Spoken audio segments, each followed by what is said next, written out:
جمال الوجود بذكر الإله وتصفو الحياة بنور هداه. السلام عليكم ورحمة الله وبركاته. ربي اشرح لي صدري ويسر لي أمري واحلل عقدة من لساني يفقه قولي. ربي زدني علما ربي زدني علما ربي زدني علما. اللهم إني أسألك علما نافعا ورزقا طيبا وعملا متقبلا.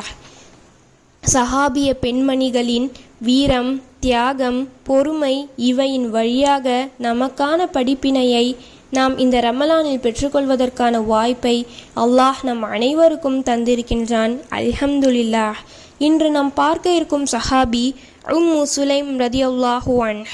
இஸ்லாமிய வரலாற்றில் சிறப்பிடம் பெற்ற பெண்களில் உம்மு சுலைம் ரலி அவர்களும் ஒருவர்.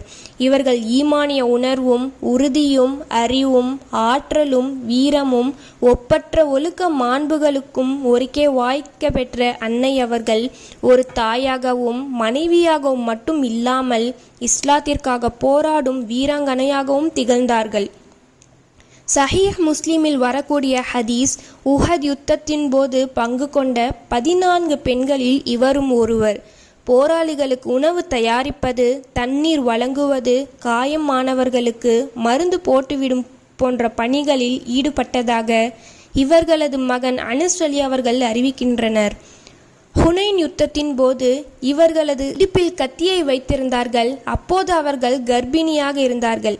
இதனை கண்ட அபு தொல்ஹா ரலி அவர்கள் நபி ஸல்லல்லாஹு அலைஹி வஸல்லம் அவர்களிடம் வந்து, அல்லாஹ்வின் தூதரே, உம்மு சுலைம் அவர்களது இடுப்பில் கத்தியை வைத்துள்ளார் என முறையிட்டார்.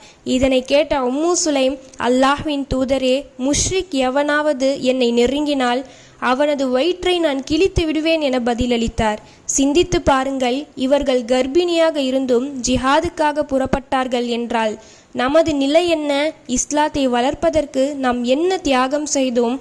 குறைந்தளவு இஸ்லாமிய வரிமுறைகளையாவது நமது வாழ்வில் எடுத்து நடத்திருக்கின்றோமா என்பதை நாம் ஒவ்வொருவரும் சிந்திக்க வேண்டும். உம்மு சுலைம் ரலி அவர்களின் கணவர் மாலிக் இறந்த பின் இவரை திருமணம் செய்ய அபு தொல்ஹா முன் வருகின்றார். அப்போது அவர் இஸ்லாத்தில் இல்லை, முஷ்ரிக்காக இருக்கின்றார்.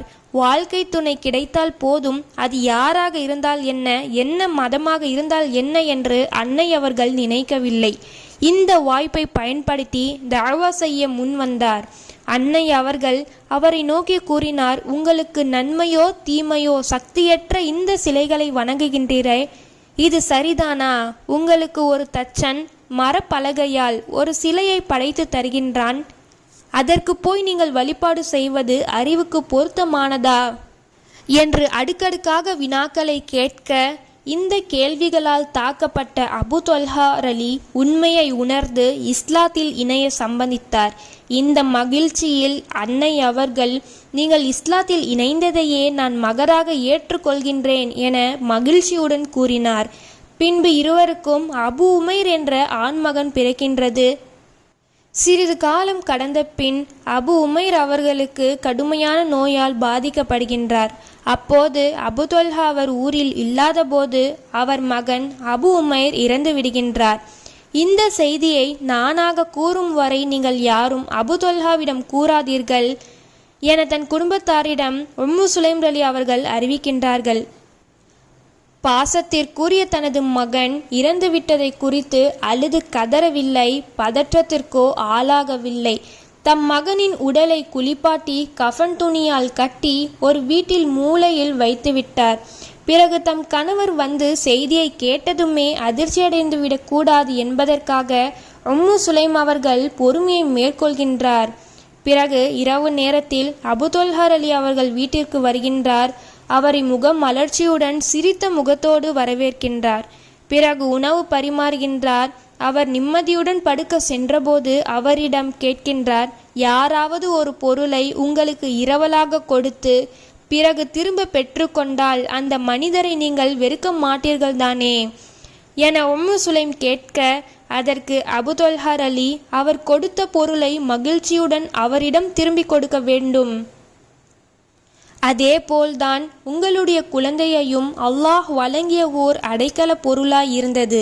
இப்போது அவன் அதனை திரும்ப பெற்று கொண்டான். எனவே நீங்கள் பொறுமையை மேற்கொள்ளுங்கள் என உம்மு சுலைம் ரலி அவர்கள் அபு தொல்ஹாவிடம் கூறினார்கள். இன்னா லில்லாஹி வ இன்னா இலைஹி ராஜிஊன். திண்ணமாக நாம் அல்லாஹுக்கு உரியவர்கள், அவனிடமே திரும்ப செல்லக்கூடியவர்களாயிருக்கின்றோம். இதனை கேட்டவுடன் அபு தொல்ஹா அலி கோபத்தோடு, இதனை ஏன் நீ முதலேயே கூறவில்லை? இதற்கு உம்மு சுலைம் அவர்கள், நீங்கள் வீட்டிற்கு வந்தவுடன் உங்களுக்கு இந்த